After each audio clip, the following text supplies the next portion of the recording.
De cailleach an bhuileann ag ní éadaí fuilteacha san ann, tá si ag féic in Dhomnaill orm rovinnig. Tá gabhar go hamfrastrach ag bun na binne, bhfuil an clog an teampall go babhar, eitlín cruthóg lia I mo chuine. Tá sé ó bhád thar amach an boga. Híos in Sceimhle tá daoine ag féic in fearsceabhlach. Tá siad ag crumma a cheann, is ní labhrann si lum a hiile. Éiríonn com feotain gaotha den grim na man, lean an tuirlevat báistí é. Is clic sneach de trom. Dúnam duras mo hí go teann ina gcuine. Dú siam go huban níos déanaí san ihe, timpeall a dó ar maidin, nuair atá ábhar suc an lé ag sile harm. Osclaíonn duras an seomra leapa uaidh féin. Is tá gabhar ag teacht isteach an seomra chugam an nóméid seo. Is tá gá thúil air atá chomh mór le plátaí. Ní há ach le ruthair cárta. Ní há ach le scíthán bhuileann gaotha. The old woman at the mill scrubs bloody clothes in the river, glancing in my direction a little too often. A dog barks and barks at the end of the house. The church bells are muffled. A hooded crow flies in my face.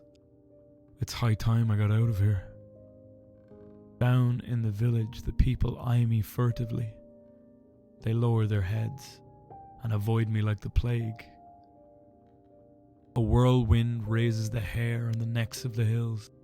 Rain thuds in the earth and a snowstorm begins. I slam the door of my house on the lot of them. And start, awake in the night, surrounded by sulphurous light, while the ceiling grows slowly bright in the dripping dawn.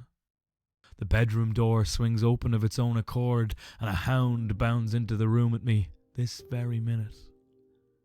His two eyes the size of plates, no bigger, of cartwheels, no bigger, of whirling windmills. Hello and welcome to Words That Burn, the podcast taking a closer look at poetry. This week's poem is Sceimhle by Nuala Ní Dhomhnaill. This poem sees a surreal folkloric landscape run amok and is typical of the poetry of Irish language poet Nuala Ní Dhomhnaill. Her work often invokes a more ancient Ireland, not only in terms of imagery and vision, but by sheer merit of the language that she uses. Ní Dhomhnaill writes exclusively as Gaeilge, or in Irish. As such, her work is perhaps less known than other major poets in the Irish canon, but no less important. Thankfully, through translations like this one, by the late poet Derek Mahon, audiences are granted a glimpse inside the work of one of Ireland's greatest living poets. Ní Dhomhnaill is a stout advocate for the Irish language, which might seem a little strange given her early days arriving in Ireland from England. Born to Irish parents in Lancashire, England, she moved to Kerry at the age of 5, becoming immediately immersed in the Gaeltacht culture of the area. That is to say, a community which speaks solely in Irish. This must have been a true culture shock as a child, and surely became a formative experience for her later work. Ní Dhomhnaill has been quite open about how she felt an outsider due to her time in England. Coupled with her years attending a strict Catholic boarding school, it is no wonder she sought any kind of refuge. Luckily, she found one in the Irish language. When she was asked about the solace it brought her, she wrote, "Already by 12 I was a loner, well on my way to becoming a full-fledged recluse, and the forced proximity of 100 other girls, not to mention 40 nuns, was more than my nerves could stand. Deep down in me, though, there was a pool of pure vitriol, a seething anger that nothing could touch. I tried to dispel it by keeping a diary, but given the total lack of privacy in this time, it was a chancy business. Girls had been expelled in dire ignominy for less, sometimes just for things they wrote in letters. I countered by keeping a diary in code and in Irish. Her thoughts make it clear that early on the Irish language became synonymous with secrecy and the hidden for her. From there it was a hop, skip and jump to the obscure yet boundless world of Irish folklore. The purest forms, or should I say the least altered forms, of these old Irish tales are often only accessible to those who speak Gaelic, as centuries of Christianization, Anglicisation and misreport have rendered them shadows of their former selves. The resulting form texts have often been found to be lacking the bite they once had, so to speak. This is never the case in Nuala Ní Dhomhnaill's vivid and delirious reimaginings. Her work has constantly explored modern issues plaguing Irish society, and indeed those on a global scale as well. All of this done through the lens of folklore. When asked to elaborate on why folklore had been so key to her work, she simply explained, "I always have to draw some kind of veil between me and the reader. Sometimes folklore achieves that for me, or mythology. There are many ways of doing it." The veil she draws here is quite a severe one. The alien and hostile landscape of Irish folklore immediately puts the reader on edge. It is littered with symbolism, some connected to Ireland and other to broader folkloric traditions. The first stanza is laced with ill omens and portents of death, the most prominent being the banshee. However, there are numerous others as well. The old woman at the mill scrubs bloody clothes in the river, glancing in my direction a little too often. A dog barks and barks at the end of the house. The church bells are muffled. A hooded crow flies in my face. It's high time I got out of here. Tá cailleach an bhuilean, ag ní éadi fuilteacha san ann. Tá si ag fécint anlarum rovinnic. Tá gaur go hamfrastruch ag bun na binne, bhuilean clog an champel go bauer, etchlín cruthóg lia I mo chuine. Tá sé ó wad thar am ag an bugga. That line, scrubs bloody clothes in the river, leaves us in little doubt to the supernatural nature of the old woman in question. The washing of murderous garments is a traditional symbol of the banshee. Though curiously, there seems to be a conflation of the Irish banshee and the Scottish ban ní here, as only the Scottish version washes the bloody garments of those lost in battle. Perhaps it is simply a broader Gaelic spirit being invoked by Ní Dhomhnaill. The speaker of the poem seems to feel an instant sense of dread, one which we in turn become infected by. There is a real sense of paranoia, hence the title of the poem, in the wording of glancing in my direction a little too often. The speaker then goes on to paint an even more ominous scene for us. The menace of a dog that barks and barks is an act of foreshadowing that will become important by the third stanza. Once again, the mention of the dog has hints of folklore hanging about it. The world is filled with tales of black dogs, malicious hounds that rove the British Isles, sometimes foretelling death and other times causing it. Once again, this myth is not common to Ireland, but more so to the north of England. Given Ní Dhomhnaill's early years in that place, it's clear she is borrowing from her own experiences as opposed to any kind of Irish one. Nonetheless, a second omen of death has been established within the stanza, and they just keep coming. The muffled church bells serve as a dual symbol here, one as a faint reminder of the Catholic Church, something that Ní Dhomhnaill, as the earlier excerpt attests, has no great graw for. Once again, a more ancient British custom is invoked by the muffling of them. The action of doing so was called the soul bell, or more commonly today, the death knell. Yet again, it signifies impending death, or an actual death, depending on the amount of rings. Either way, it is right at home in the litany of omens. Finally, there is the hooded crow. The hooded crow in Irish mythology is heavily associated with the goddess Bab, who specifically took that form when roving the world. She is one aspect of three that makes up the Morrigan, the Irish goddess of death. Her presence here is fitting for raising the tension, as she was famed for sowing confusion amongst the ranks of those who stood against her chosen army. It is no wonder then that our speaker realises it's high time I got out of here. It's worth noting that most of the folkloric traditions and omens mentioned previously were for the death of someone of note or importance. We can assume then that the speaker of this poem is exactly that. That is a common trick for Ní Dhomhnaill, who famously creates personas in her works to explore the oppression of women and the silencing of them in society. As academic Carrier Shaw puts it, Ní Dhomhnaill's use of what she has called the invented character, most often traditional figures from Irish folklore such as the Ban and Lassa, is a disassociative act that expresses the terror, dislocation and fragmentation resulting from linguistic alienation, psychological trauma and exile from the symbolic order. And so the speaker comes to embody something far more significant than just a vehicle through which to speak.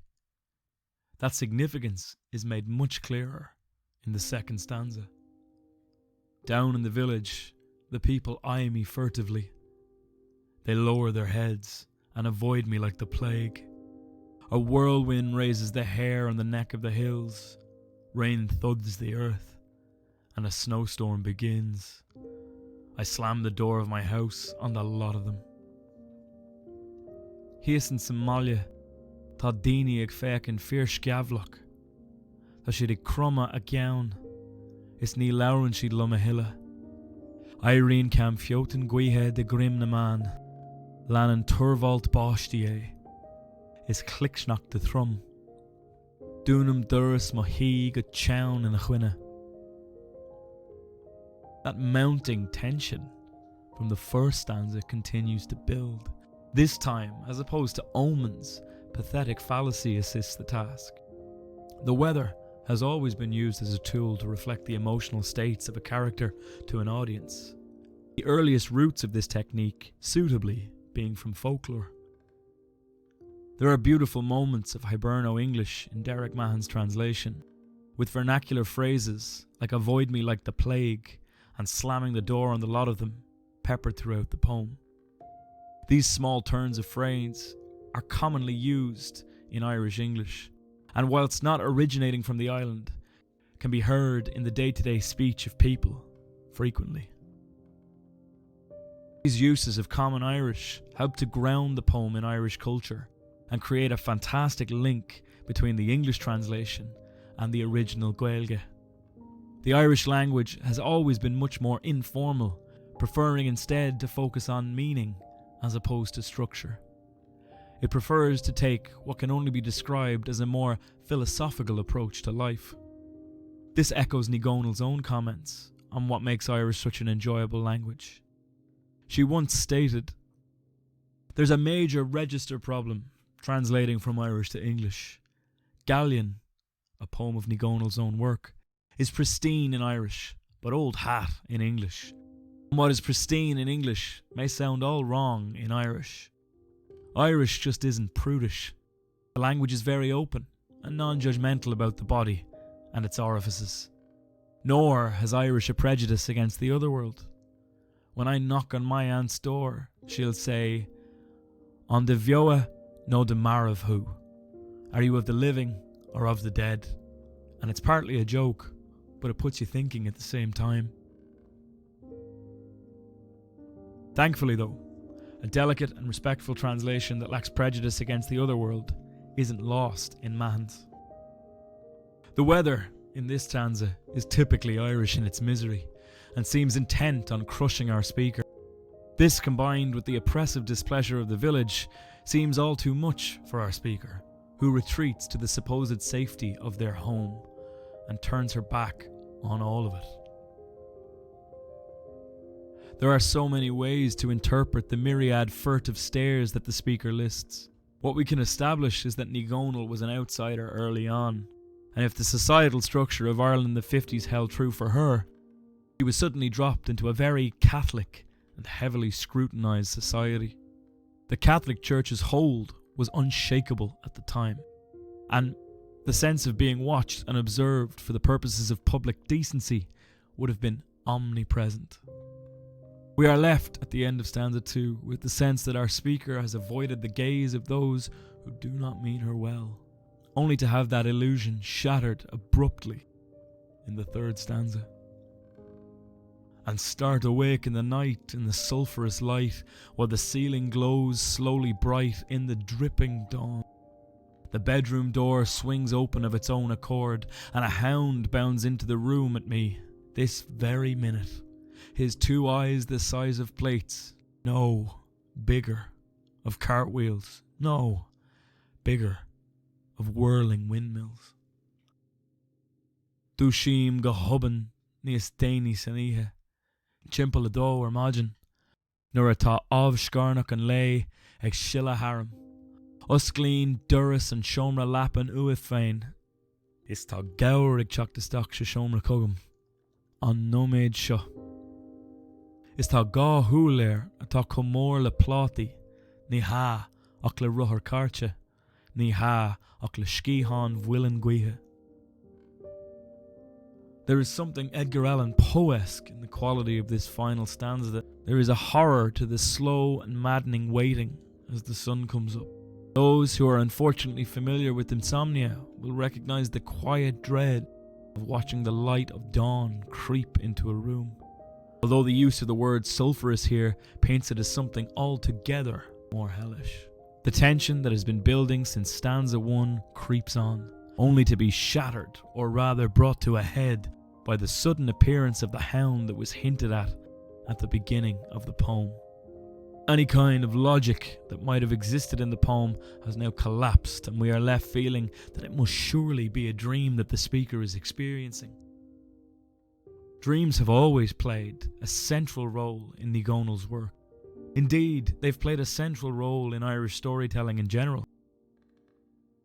There is a whole folkloric genre of Irish poetry known as the ashling, which usually takes place entirely in dream.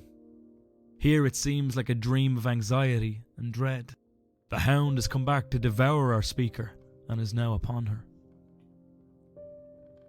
It's important to note that there is no distinction made that this is a dream in the poem itself. It is really happening to the speaker within the concept of the poem. The speaker has no control.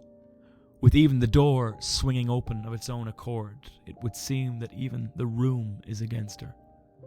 They are completely at the mercy of the seemingly ravenous dog. Those final 3 lines invoke the imagery of Little Red Riding Hood, at least to me. His 2 eyes the size of plates, no bigger, of cartwheels, no bigger, of whirling windmills. They are similar in tone to the famous refrain, "My, what big eyes you have." The tale itself is now synonymous with hunger and insatiable appetite, which the hound here is the very embodiment of. The focus on his eyes here, once again invoking the feeling of being watched, perceived constantly. The closer it gets, the more they accurately perceive the size of its desire. This creates a wonderful quality of the beast inching closer in the constant re-establishing of the size of its eyes. It is a truly harrowing image to end on, as we get the sense that our speaker is doomed. This seems always to have been the case even from the start. There is no real resolution or refuge for them. So what has our speaker done to deserve such a fate? The simple answer is nothing. It would be a fair assumption to guess that our speaker is female, based on Ní Dhomhnaill's penchant for creating her persona as such. Another thing that you might have noticed while reading or listening to the poem is that our speaker never has an external reaction to these horrible events. There are no words of protestation or screams of terror. Fear is always internal and usually in the form of thought. The mute woman is a frequent symbol in Ní Dhomhnaill's work. It has come to embody many things, including the loss of the Irish language, the suppression of female agency, powerlessness felt by women in male-driven societies. To quote Carrie A. Shaw again, her work often suggests the difficulty for young women of moving into adulthood when they are threatened by the gaze from outside themselves, when they are not heard except through their silence, when they are consigned to being passive objects. We can see that in Sceimhle, each of these themes is firmly present. The gaze in this poem is a constant threat, and if we were to apply symbolism to the different types of gaze in each of the 3 stanzas, they might look something like this. In the first stanza, the gaze of the banshee is the judgment of older women as younger women attempt to change and form their own identity. In the second stanza, the gaze of the village symbolizes the restrictive patriarchal system that seeks to keep women in certain roles. Finally, in that last stanza, the gaze of the hound is one of sexual desire, acting as a stand-in for the unwelcome male gaze, a tension that women often have little choice but to endure in our society. The hunger and threat that it represents in the real world is portrayed perfectly by the poetic encounter. Indeed, the poem in general seems a lament for the plight of any woman attempting to find their way in the world. Much like the speaker of the poem, it can often feel as though they are doomed from the start. So why this poem? No one evokes the otherworld, especially the Irish otherworld, quite like Nuala Ní Dhomhnaill. The settings of her poems are filled with allegory and peril, all of which she weaves together with a vibrancy and life we rarely expect from the Irish language, but one that has always been there. Her work with the language and stoic commitment to writing solely in Irish has bolstered both it and the rich culture it springs from, marking it out as something that has a place in modernity. Her work and the way she speaks about it seems almost a duty at times. In the poet's own words, lots of women's poetry has so much to reclaim. There's so much psychic land, a whole continent, a whole Atlantis under the water to reclaim. There is a gravity in those words, and perhaps why myth is the best vehicle for Ní Dhomhnaill's own works of reclamation. What did you think of the poem? I'd love to hear your opinion or any recommendations you might have for future episodes. You can get in touch with me in a few ways. Send me an email at wordsthatburnpodcast@gmail.com. Find me on Instagram at wordsthatburnpodcast. Would you like to hear more Irish language poetry on this podcast? If you haven't had enough of it in this episode, you can check out my take on the wonderful poem Cunrucht by Alvin E. Garvey. It's linked below in the description. If you have the time and feel like doing me a massive favour, you could send this episode to someone you think might enjoy it. Better yet, leave this podcast a review wherever you listen. Each and every one helps. Thank you so much for listening and giving me your time, and hopefully you'll hear from me again soon.